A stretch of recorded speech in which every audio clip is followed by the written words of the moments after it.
I'm so excited to share with you on Generational Perspective, where you'll get to experience how others are intertwining their faith with everyday life.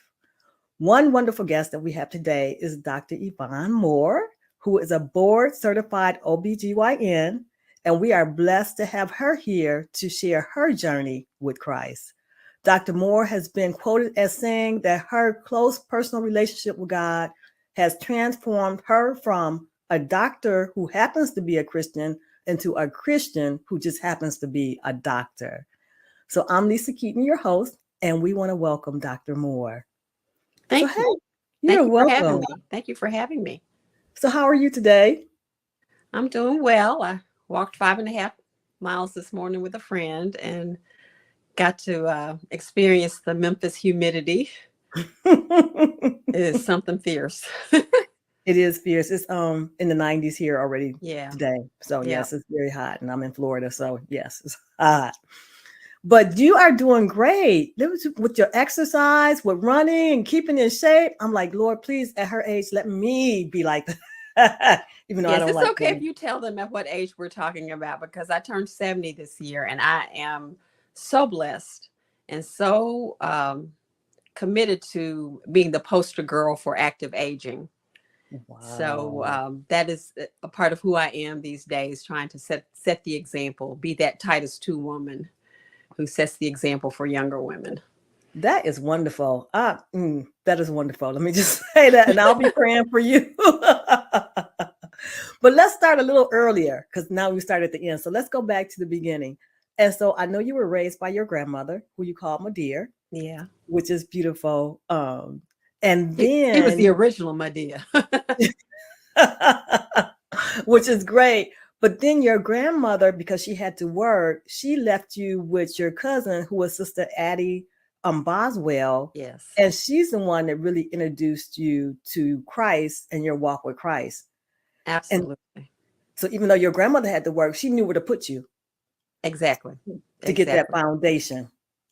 He did. And I would spend the weeks with her, the weekdays with her, and pretty much live there during the week. And then I would go home on the weekends.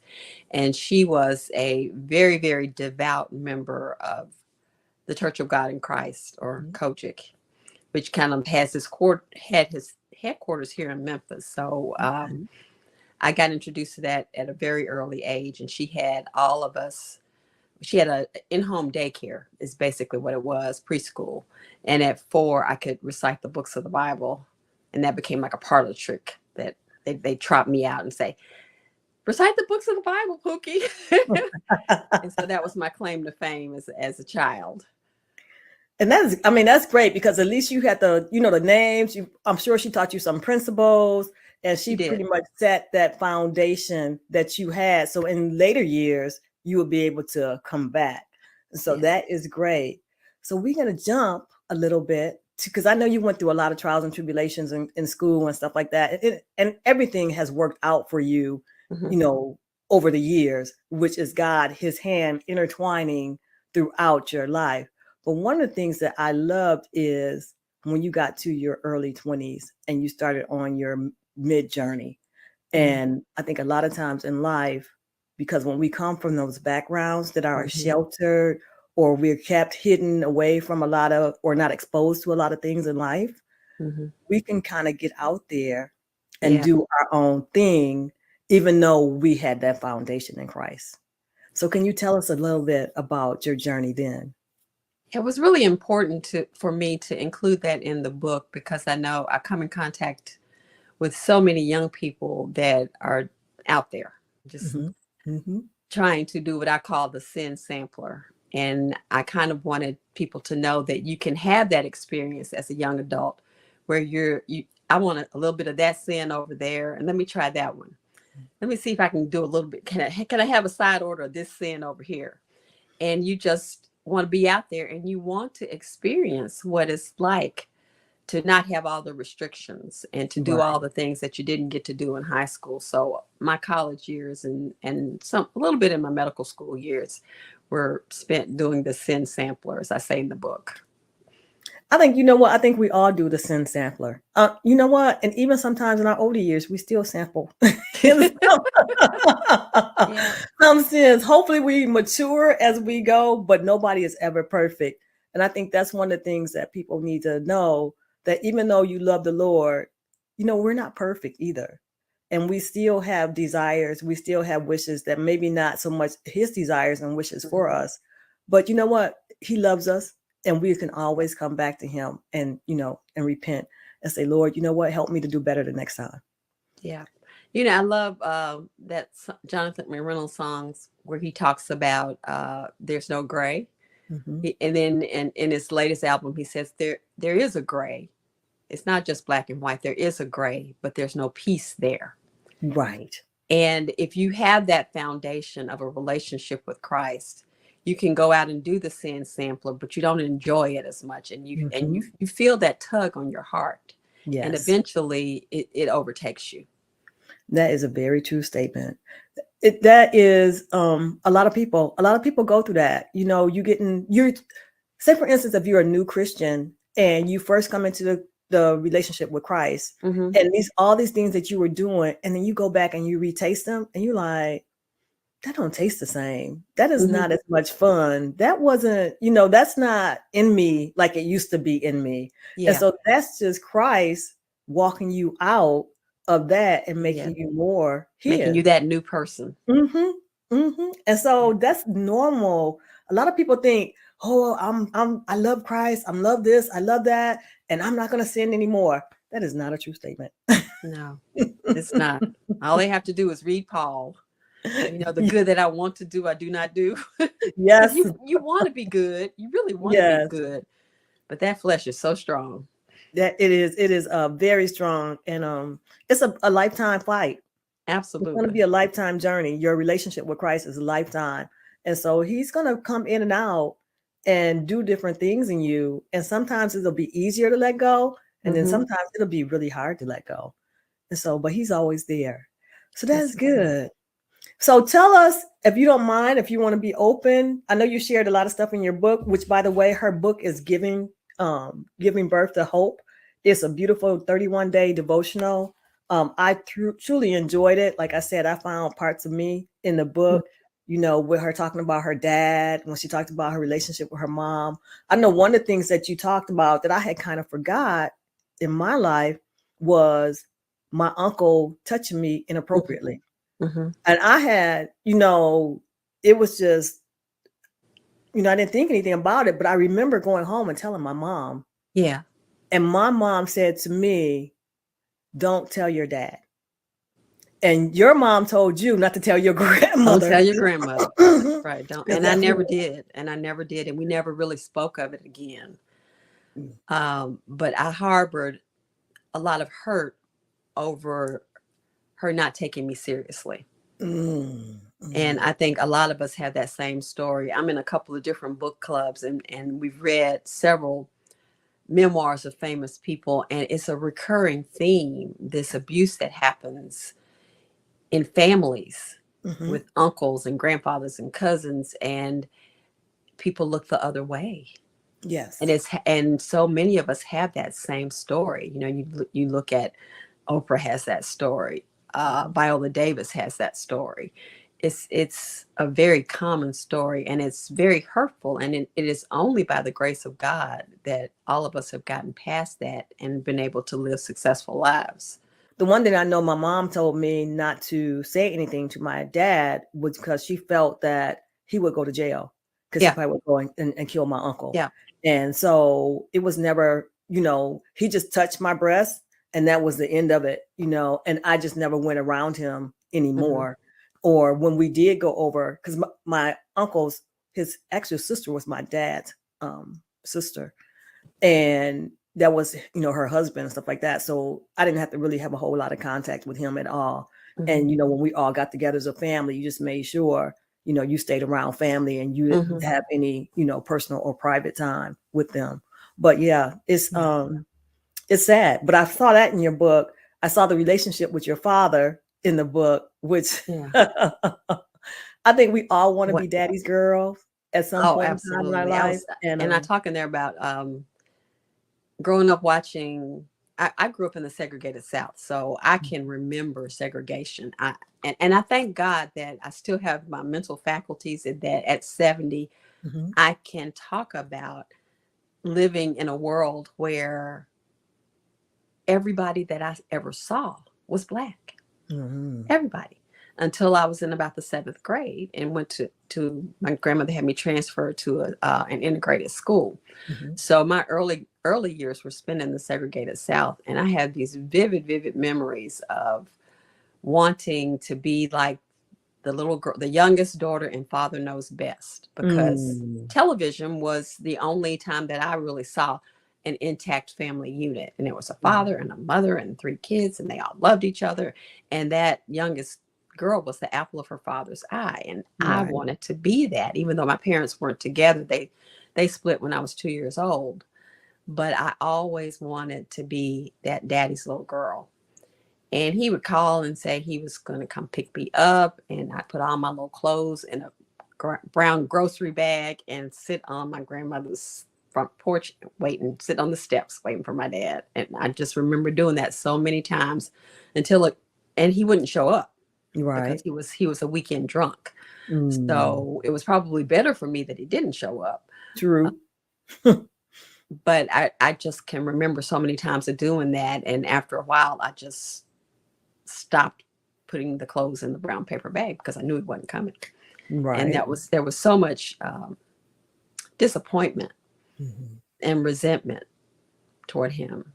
And I don't think he had any idea that that was what my expectation was, that I Right. wanted to be that daddy's little girl. And we were estranged for many years until when I moved back to Memphis after medical school. I decided that I wanted to have a relationship with my father, and I was going to make it happen. And he Okay. was living in a dilapidated duplex, was the same one that he lived in when I was growing up, and he didn't have a phone. So I had a phone put in, and then I would pay his MLG and his light, gas, and water bill for him because I wouldn't give him money because he Right. tripped up. True. But that allowed me to at least feel like I was in his life, and that we had some semblance of a relationship. And so that got better over time, so that by the time he was elderly and ill and I had to be the one to take care of him, God had softened my heart toward Mm-hmm. him, but I still didn't want to do it. And I literally got on my hands and knees on the floor and prayed to God to just let me see him the way you see him, Right. because I'm so angry with him. I Right. still have that anger and I still have that resentment. And the very next day, he was in the hospital at the time. The very next day, I went to visit him in the hospital. And all of what I felt as a young child, how much I loved my daddy, it all came back to me. Mm-hmm. And I can never, ever remember hearing my father say, I love you to me, Wow. ever. But what he did say to me was, did you park under a street light? And I said, what? He said, I just want to make sure that you're going to be safe. And that Right. was as close as I ever got from him that he cared about my well-being. Mm. So, and I thank God for that, Right. at least I got that out of him. It's the small things that matter. The Mm-hmm. good memories that you have Yeah. matter, and not to be able to hold on to those good things and not so much focus on the bad things. Because I think a lot of times our minds get stuck Mm-hmm. on the negative Yeah. instead of being stuck on what positive things that we have. Because the Lord You're tells exactly us to right. think on these things. You're exactly right. Right. And so, yeah, it's a mind transformation. It really It is. absolutely is. And you cannot do it on your own. That is That's when the true. Holy Spirit does his best work. And so one of the things that I remember reading in your book too was you were pretty much, once you came out of med school Mm-hmm. and you started moonlighting, right? Mm. And for some people, they're like, okay, moonlighting is just a side job, but your side job took you down an avenue that wasn't necessarily maybe a Christ thing, right? But that's the avenue that you chose at that time. And sometimes we do make choices earlier in our life that maybe, God convicts us of later on in life that, Mm-hmm. what, we need to make a change. So do Mm-hmm. you want to share a little bit about your pretty much a pro-choice life? Okay. Because I've been on both sides of the issue, and so I think that I have a unique perspective on what abortion is all about. When I was a resident, like you said, I moonlighted in one of the local abortion clinics Mhm. because at that time, I'm thinking that was the early 80s, late 70s, early 80s. Abortion was legal, and all of the abortion clinic hired residents, medical residents that were Right. OBGYN residents to do procedures. And I had a friend in college who had a termination. And I can remember being happy for her that she didn't have to go like my mother had to do when she was 14 years old, and she didn't have to go have a kitchen table abortion. And we all know Mm. what that is. Yes. Um, and I felt that because I had the skills, that I knew how to do the procedure, because the procedure you do is very similar to what you do when someone has a miscarriage. Right. That I had an obligation, because I had the skills, to make, as they say, make abortion safe. Now that it's legal, let's make it safe. Right. And so I got very kind of caught up in that whole woman's right to choose and reproductive freedom. And I still believe in a woman's reproductive freedom, but being wholeheartedly pro-choice makes you ignore the baby. Right. And that's the brainwashing that you go through. And Mm. so I liken what happened to me pretty much like when Paul was persecuting Christ. He didn't know Mhm. any better. Just Right. didn't know any better. But once he had that Damascus Road experience and he knew who he was dealing with, he completely flipped and went Yes, over it to the other side. And so that's exactly what happened to me. And it happened to me when I was pregnant with my daughter, is. Mhm. that at 6 weeks, I saw her heartbeat for the first time. And she was this teeny tiny little perfectly formed person. Right. And I realized that the only thing that made her different than all of the babies that I had terminated when I was doing abortions was the fact that I wanted her. Right. And it was as if the scales fell from my eyes. And this is a human being. This is a human life. Yes. And this is a thou shalt not kill. Mhm. And as hard as it was to do, I had to reverse a lot of what I had said in the past. And it's very difficult as an OBGYN, I don't know if people know this, to be pro-life. It's Mm. all, I used to tell people all the time, pro-life OBGYN is almost an oxymoron, because there's maybe only less than 10% of board certified OBGYNs would call themselves pro-life. Right. And so I started volunteering at a crisis pregnancy center. I was on the board of directors of a crisis pregnancy center. I would speak at pro-life events and do everything that I could in the power that I had, um, to try to convince people that abortion was not God's best. That was Right. not the best choice. And that, you know what, that is interesting. So that was in your earlier years, but now have you seen the tables change where more people are pro-life or more OBGYNs are pro-life? And I asked you that because I went to a male doctor for my OB, Mm-hmm. and he talked about it. He was Christian, Mm-hmm. and he talked about it out in the open, and he was very much instrumental in helping me even to get married, and say, Mm-hmm. you know what, you shouldn't be having sex outside of marriage. Mm-hmm. You need, if you're having sex, then is this the person that you're going to marry? And he was just like, and I'm just telling you this from a biblical point of view. Mm-hmm. And so we would have this. I was open to listening to him, Mm-hmm. and not long after that, I did get married. Mm-hmm. And so he had a good impact on me. Mm-hmm. And if you talk to people about it, a lot of people they are open. It's Mm-hmm. just that it's never actually mentioned. Yeah, I talked some in the book about the part of the metamorphosis for me was I attended a Christian doctors conference called the Saline Solution, and it taught me the importance of being that kind of doctor that would Yes. share my faith with my patients.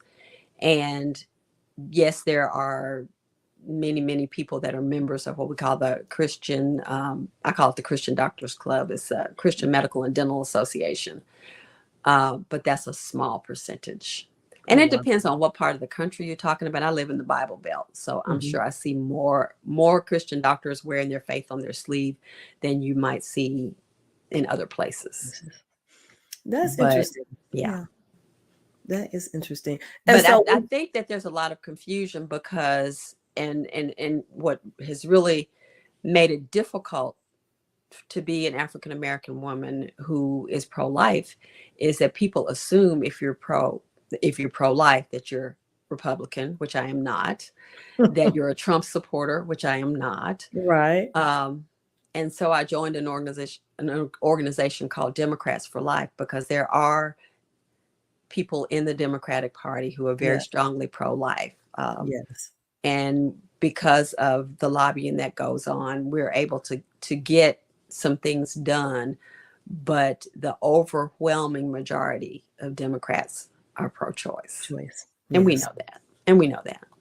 Yes, and and that's fine. Everybody has a right to make a choice, Exactly. about where your stand is and what you feel is right and what you feel God is leading you. And I think more than politics, it should be your conviction with Christ. And Yeah. that should always be your relationship with Christ should always be first. And so Mm-hmm. you, however he convicts you. Right. Exactly. Exactly. I try really hard to stay out of the politics of it. Six, yes, yeah, me too. Yeah. But you know what he puts it on my heart, to say what is right, what is wrong, and whatever's in the Bible, that's what we're supposed to base our standard off of. And so Right. we're gonna hold on to that. Okay. That's right. So actually, But when you ultrasound has really been a wonderful thing, and I Mhm. wonder sometimes why God allowed us to develop that technology, because when I was training it was really easy to convince women that, oh, it's just a blob of tissue. But then Mm. when I was doing procedures and I'd have to examine the contents that came out of the uterus, I mean, even at 8 weeks they're perfectly formed teeny tiny little fingers and Oh wow. perfectly formed limbs and rib cages, and you'd have it all laying out there on the table like a baby puzzle, but you're so blinded by your commitment to a woman's life to choose that you can't see. You can see all these little baby parts, but you can't see the baby. Oh You won't wow. allow yourself to see the baby, but once you see the baby you can't unsee the baby. Right, You right. just And can't. your ultrasound helped you unsee the Yes. baby. Yes. Yes. And then, watching her grow from being this big to being my firstborn child and being now my daughter, who is 37 years old and accomplished. I've seen her. I've seen where she started. Yes. And there's just no denying that she was who she is now then. Right. And that's a blessing. That is a Yeah. blessing. And so it wasn't no, like, most people think God comes as a big aha moment, or, Hmm. you're in the church, somebody's preaching to you, or somebody's doing a Yeah. witness thing. It was just the fact that you laying there on that ultrasound table Hmm. and then saying, and God Yeah. saying in your heart, In my this is, heart. this is a baby. I This is think a, he had been saying it to me before that, but I was deaf to it mm, or blind to it. mhm. And so that's why I like that analogy with Paul. Paul he just didn't know any better. Yes, When true. he was Saul, he just didn't know any better. That is so true. So, well, we kind of like talked about where you're at now, because you're Hmm. you're right now, you're like, okay, I am definitely pro-life, Hmm. right? And you are working with women to help them to make the decision of Yeah. what they should do. And so tell us a little bit about what you're doing now, because I know you retired, but then you're still working part-time. Yeah. I'm not retired at all. um, I retired from delivering babies, which Okay. most people do when they're somewhere around 50, and I didn't do it until I was 64. Oh, wow. Um, so I had a good 35 years of delivering babies, and that's why I titled the book "Giving Birth to Hope," because I've been giving birth to babies for all these years, and now I want to offer to give birth to hope to women that are in all these situations that I found myself in. Right. But yeah, the way that I approach women who have an unwanted pregnancy is to just show them the baby. You don't have to talk a lot once you show them the baby. I had a grandmother once say to me as we were in the ultrasound room, she said, I don't want to see it. And I said, you don't want to see your grandbaby? And she said, I know what you're trying to do. I don't want to see it. Because she knew if she saw it, she wouldn't be able to support the termination. And that was what she thought she wanted. But I have watched so many women over the years go through that angry, I don't want to be a grandmother. I don't want her to have this baby. And then once she has it, they become the most devoted grandmother you ever saw. And it's funny almost to watch that. One of the things I thought about, and I'm gonna back up just a little bit, is when you were in college, when you first got out of college, I know you probably had some bills, right? And so was that one of the driving forces for you to do the moonlighting?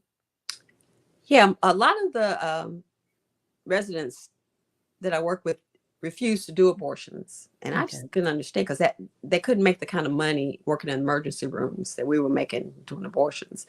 And I said, I couldn't understand what the problem was because I still had the blinders on.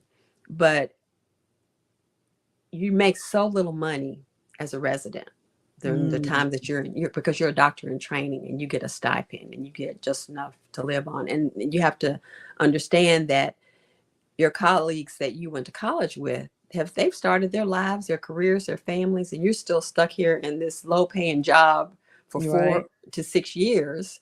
And so a lot of residents at the time moonlighted in order to supplement their income, pay back their loans, all of the above. Sometimes there's outside influences that Yeah. can, influence the decision that you make. Because Mhm. I have a daughter who just graduated from law school, and she has some bills, and I'm just like, Lord, just let her go down the right path. Yeah. Keep her off So the pole. yes, ma'am. Yes, ma'am. So after you went through the change, and now you're totally committed to Christ, and everything is going good. And so now you're doing good because you're even doing stuff for St. Jude and helping the babies there. And I know your book, you donate your proceeds from that. Also, All the you're a proceeds are going to St. marathon Jude. runner. Can you guys believe that she's a marathon runner? Let me correct you. I only do half marathons. Because I'm only half crazy. But I did my very first one when I was 59 years old. And, I talk in the book house that I didn't have an athletic bone in my body, never played sports, was the fat girl growing up. And the fact that I ever did my first half marathon is a miracle. It's an absolute miracle. But I kind of got hooked on it. And now I've done 86 of them.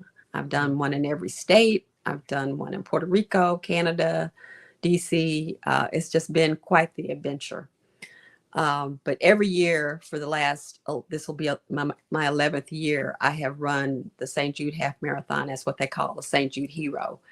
And in order to be a St. Jude Hero, you have to commit to raise a certain amount of funds. And they're serious about it too, because they take a credit card. If you say you're going to raise $3,000, they're going to get their $3,000 whether you raise it or not. Right. And, in times past, I've been able to get members of my church to support me and friends in my life and family members. But after you've done it for about 10 years, they start ghosting you. And so, oh no, here she comes begging for St. Jude again. So once I've been talking about writing this book for years. And I decided that this was what I wanted to do for my 70th birthday. Some people take trips, some people give parties. I wrote a book.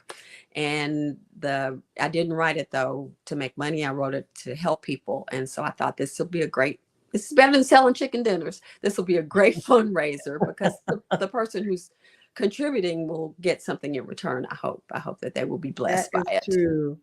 And so we just want to remind you that her book name is Giving Birth to Hope. It's by Dr. Yvonne Moore. And it's beautiful. Like I said, I found myself in a lot of the stories. And it was truly. In fact, that's how it started out. I know you know Emra, and Emra said, everybody's got a story. And so I would give her little stories. And then the little stories, I would attach a Bible passage to the little story and a prayer to the little story. And that's kind of how it evolved. And I realized that even though I've been talking about writing this book, because my grandmother was always talking about how she was going to write a book and she never did. So at her service, I said, I'm going to write the book she never got around to writing. Wow. And then I dedicated it to her. Mhm. But it was like being in therapy. I don't know if you've had that experience when you Yes. go back and dig up some things from your past that you've kind Mhm. of buried and haven't thought about for years. It's like being in therapy. So it was a blessing to me, and I hope that it will be a blessing to other people. And it's my fundraiser for St. Jude for the foreseeable future. And that's a blessing. So come out, support her. Her book is on Amazon. I got it from Amazon. Do you have it anywhere else? It's also on Barnes and Noble. Okay. There's a digital version on Barnes and Noble that you can put on your Nook if you have a Nook. The Kindle version is pending. Amazon they decide when they want to put out the Kindle version, and they haven't done it yet. But it's available. So come out. So now she's supporting babies in a different way. So we want you Right. to support her and support the kids and the babies that need help. And so I want to tell you thank you so much for your time and Well, for thank you coming for on and having me. This has sharing. been fun. The time just flew by, just like you said it would. It does. Half an hour before you know it, it's over. Yep. Thank you, Dr. Moore. Appreciate you. Thank you. Thank you very much. You're welcome.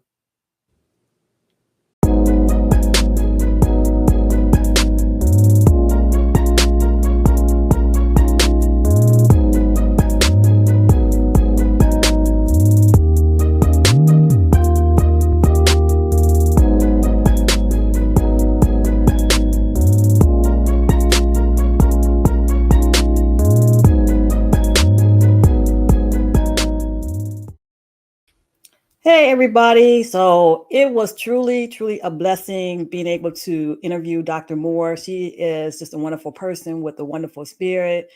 And I am so glad that she was able to join Generational Perspective. I am looking for other people to interview on Generational Perspective. And so I really, really, really would like to do something with people who have gone through an addiction and Christ has brought them out and now they're living for the Lord. So if you know somebody who's been through an addiction and they want to share their journey and just talk, for a few minutes, just like we talked a few minutes ago with Dr. Moore, I would love for them to reach out to me and DM me. We have some exciting things coming out on Generational Perspective. We do that once a month. I also just started a podcast and it's on Spotify. It's Claimed by Him podcast and it's also on YouTube. God is moving and he is doing some wonderful things. And so you can always check out my website. I do a blog every Tuesday. It's www.claimedbyhim.com.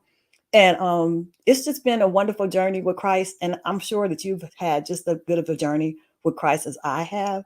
And so be blessed, stay strong, do what he's telling you to do. And hopefully we will see you next month. Check out my Facebook page.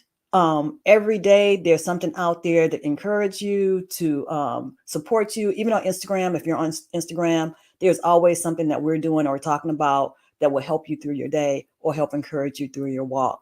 So anyway, we will be seeing you again soon. And you guys have a blessed evening. Talk to you later. Bye-bye.